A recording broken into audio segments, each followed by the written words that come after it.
Hello students, so today we are going to start our third chapter, that is pair of linear equation in two variable. Okay students, first of all let's see what are linear equation in two variable. You have already learned in class 9 what are linear equation in two variable, right? Let's say example, 5 pencils and 7 pens together cost rupees 70. Okay, now you have to represent it algebraically in the form of equation. So how will you represent? There are two unknowns.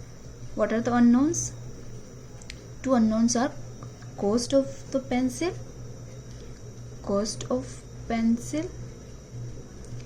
let's say it is rupees X, okay, and cost of pen, that is, let's take it is rupees Y.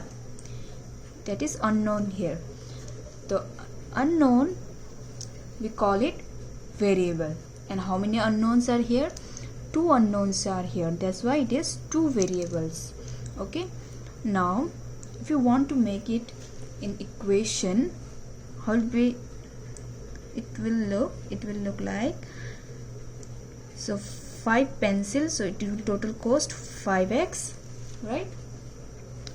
And plus, and 7 pens, so we have bought 7 pens here, the 7y, है ना? 7 pencil into cost of the 7 pen into cost of the pen. Okay, total money will be equal to rupees 70, right?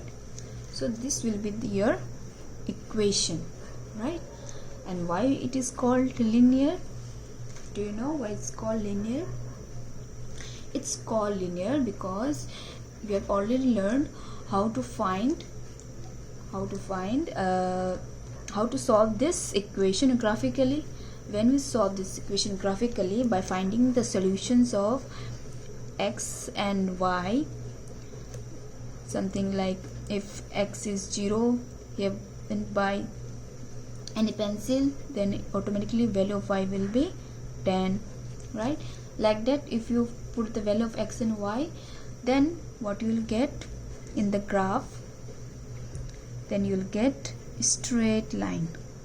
Okay, that's why. And another name of this straight line is what? Is linear.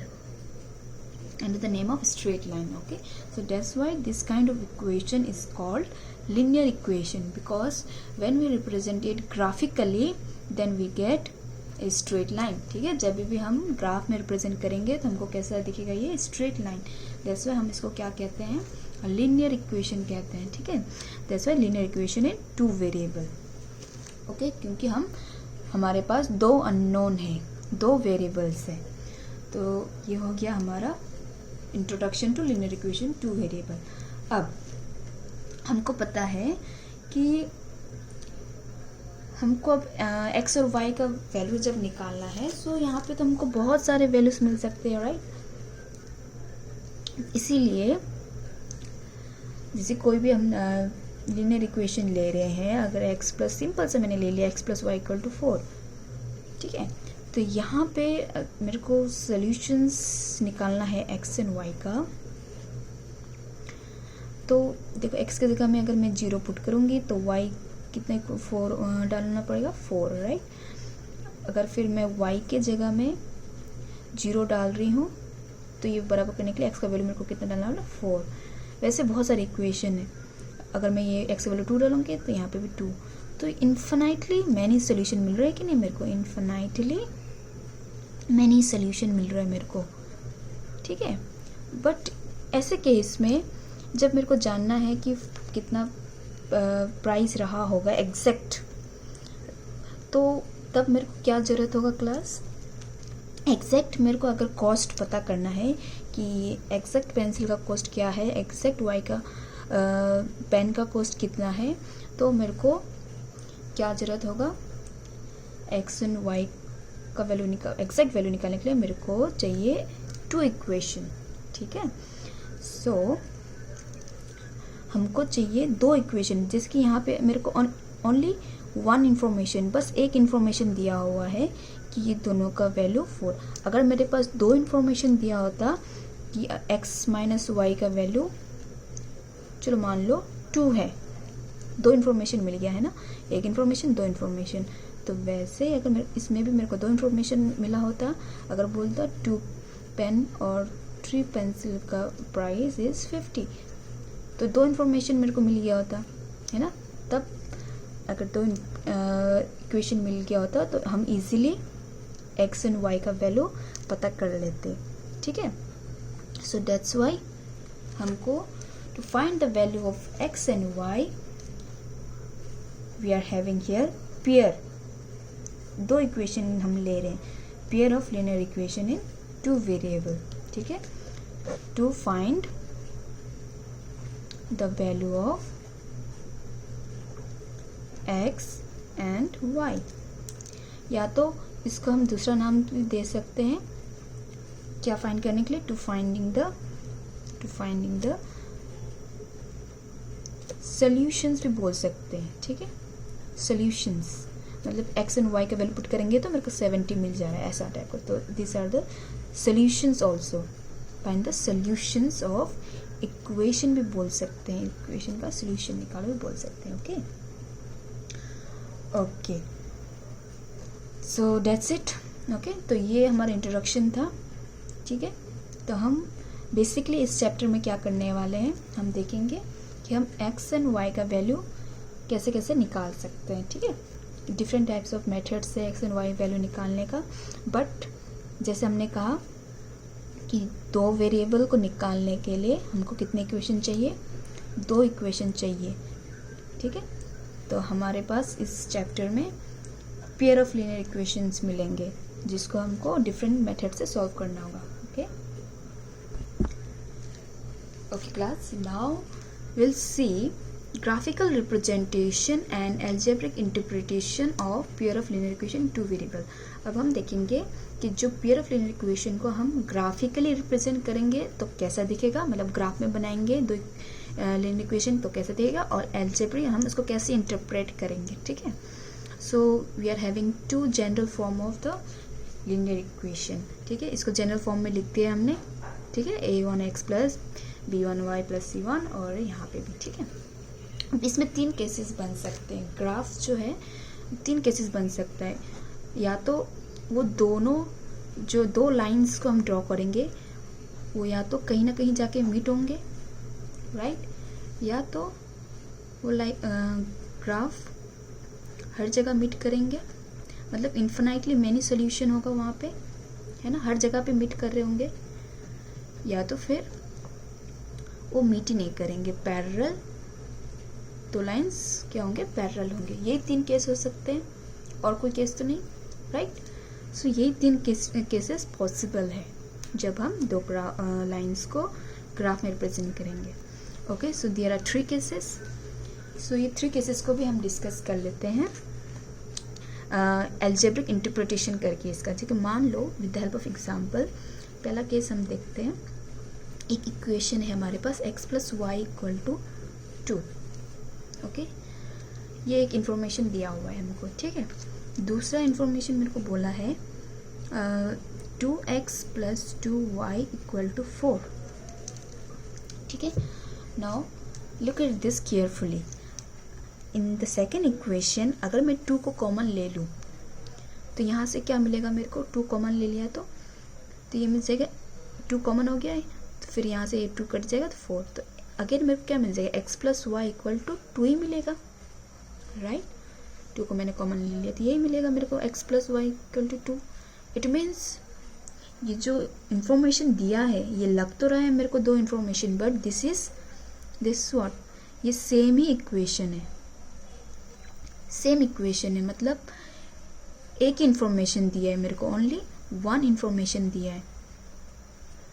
अब जब एक ही equation रहता है तो class there are infinitely many solution, right. अब इसको हम algebraically interpret कर सकते हैं with the help of ratio, okay. हम इसका कोफिशिएंट्स का रेशियो लेंगे, जैसे कि इसका कोफिशिएंट क्या है, इसका कोफिशिएंट है 1, यहाँ सेकेंड इक्वेशन कोफिशिएंट 2, ठीक है। इसको हम देखेंगे, इसके इक्वेशन कोफिशिएंट क्या है, y, इसका कोफिशिएंट 2 और यहाँ पे कोफिशिएंट क्या है 2 और यहाँ पे C का क्या है 4, ठीक है। तो देखो इसको काट के मैं क्या लिख सकती हूँ 1/2। इट मीन्स ये तीनों क्या है बराबर है कि नहीं, राइट। तो इसको मैं एल्जेब्रिकली इसको इंटरप्रेट कर सकती हूँ। इसका जो कोफिशिएंट है ये जो मेरा A1 है ये और यहाँ पे जो A2 है वो बराबर है किसका B1/B2 का और this is equal to C1/C2, ठीक है।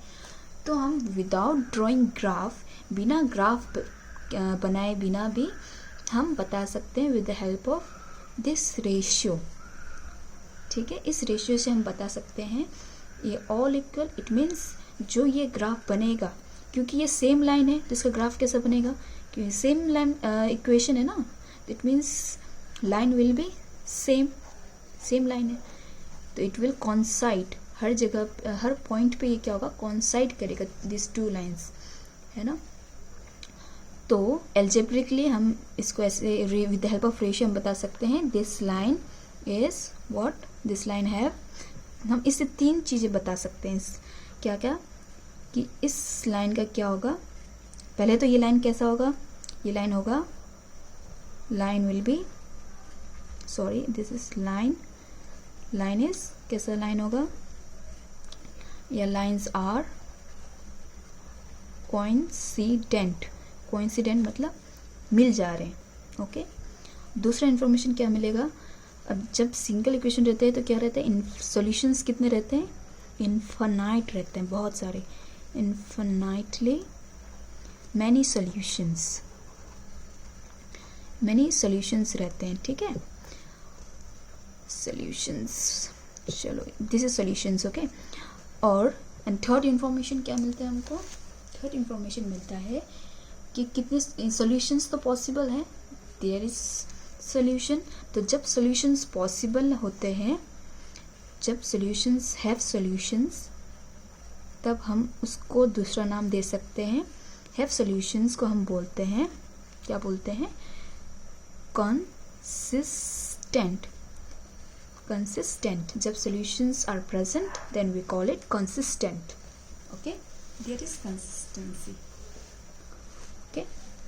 now next case, मान लो our next case में हमको दिया हुआ इक्वेशन x + y = 2, okay, और दूसरा इंफॉर्मेशन दिया x - y = 1। तो यहाँ पे हमको देखो x + y = 2 बोल रहा है, then x - y = 1। So here we are given कितना इन्फॉर्मेशन दिया हुआ है हमको, ये दोनों इक्वेशन डिफरेंट है, both are different, right. So it means we are given here how many equations, 2 equations that is different. तो हमको 2 डिफरेंट इन्फॉर्मेशन दिया गया है। तो जब डिफरेंट इन्फॉर्मेशन दिया गया रहता है तो ये लाइंस आर डिफरेंट, तो इसके जो लाइंस बनेंगे वो डिफरेंट बनेंगे, ठीक है। मतलब ये मैंने लाइन बनाया और दूसरे इक्वेशन का लाइन इन्फॉर्मेशन दिया है तो वो डिफरेंट कहीं लाइन होगा, तो इट मीन्स उसका सोल्यूशन कितना होगा, ओनली 1 सोल्यूशन, मतलब एक ही पॉइंट में मीट करेगा, ठीक है। अब इसको एल्जेब्रिकली हम विदाउट सॉल्विंग ग्राफिकली हम कैसे पता कर सकते हैं, again with the help of ratio. So what is ratio here, देखो ये 1/2, ठीक है, और यहाँ पे रेशियो क्या है, B1, ये मेरा B1 है, ये मेरा B2 है, तो B1 कितना है मेरा 1, B2 कितना है मेरा, B2 इज -1, राइट, -1। देखो यहाँ से पहले मिल गया कि ये दोनों बराबर नहीं है। एंड थर्ड देख, अब थर्ड का तो ज़रूरत है ना, वैसे 2 1 जो 1 ये भी बराबर नहीं है, तो पहले ही हमने देख लिया कि ये दोनों बराबर नहीं है, तो दिस इज़ नॉट इंटरसेक्टिंग, ठीक है। विद द हेल्प ऑफ, देखो जस्ट हमने इसको रेशियो में पुट करके A1/A2 not equal to B1/B2 not equal to C1/C2। It means अगर सब नॉट इक्वल टू है तो रेशियो से हम पता कर सकते हैं, तो लाइन कैसा होगा, लाइन विल बी इंटरसेक्टिंग, ठीक है। ये जैसा दिखता है रेशियो भी वैसा ही रहता है, देखो ये खुद भी क्रॉस हो रहा है और नॉट इक्वल टू में भी ये क्या हो रहा है, क्रॉस हो रहा है, राइट। ओके, तो ऐसे याद रखना, इंटरसेक्टिंग क्रॉस है तो ये भी नॉट इक्वल टू में क्रॉस हो जा रहा है, ठीक है। सो यहाँ से भी हमको 3 केसेस पता चलते हैं। How many solution are here, कितने पॉइंट में इंटरसेक्ट टच करेंगे एक दूसरे को, only 1 solution is there, right. तो क्या लिखेंगे सबसे पहले, कितना सॉल्यूशन, 1 सॉल्यूशन, और 1 सॉल्यूशन का दूसरा नाम है unique solution. Unique means single solution, okay. Second thing there exist a solution, solution है ना, एटलीस्ट 1 सॉल्यूशन तो है, सो एक सॉल्यूशन तो है, दैट इसलिए इसको हम बोल सकते हैं this 2 lines are consistent. I told you, जहाँ पे सॉल्यूशन प्रेजेंट है उसको हम कंसिस्टेंट बोलते हैं, right.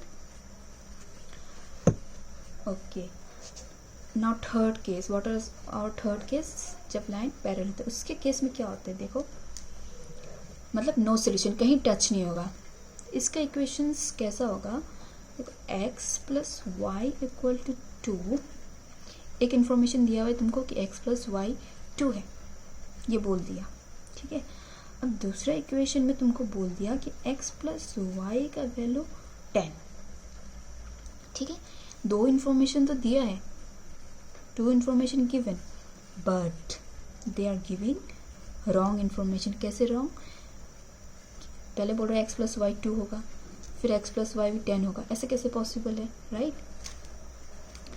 x plus y 2, x plus y 10, तो ये पॉसिबल नहीं है। तो ये जो इन्फॉर्मेशन दिया है that is wrong information, that is wrong information, okay. So what will be, अब हम विदाउट, अब बिना ऐसे किए, हमारे साथ तो बहुत बड़े बड़े इक्वेशन होंगे, तो हम बार बार ऐसे तो नहीं देख सकते, तो हमारे पास देखने का एक सिंपल तरीका है, again what is it, with the help of ratio, है ना।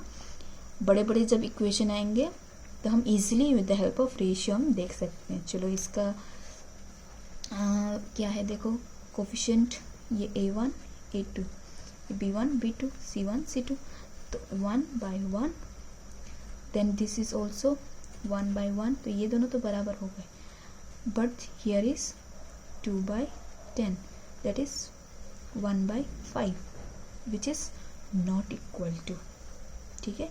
इसका मतलब रॉन्ग इन्फॉर्मेशन, तो इसका ग्राफिकली क्या होगा, कोई सोल्यूशन नहीं होगा, है ना। सो जब लाइन्स पैरेलल होते हैं तो उसका रेशियो ऑफ द इक्वेशन क्या हो जाएंगे, a1/a2 equal to b1/b2 but not equal to c1/c2, okay. तो जब ऐसे इक्वेशन आएंगे, मतलब जब रेशियोज ऐसे आएंगे, so we can say that how many solution are here, how many solution, no solution, the line is not touching, ठीक है, no solutions, and the line is what, okay, line is parallel, here line was intersecting, sorry, here line is intersecting, sorry, here line is intersecting, here line is parallel, okay. And the third thing,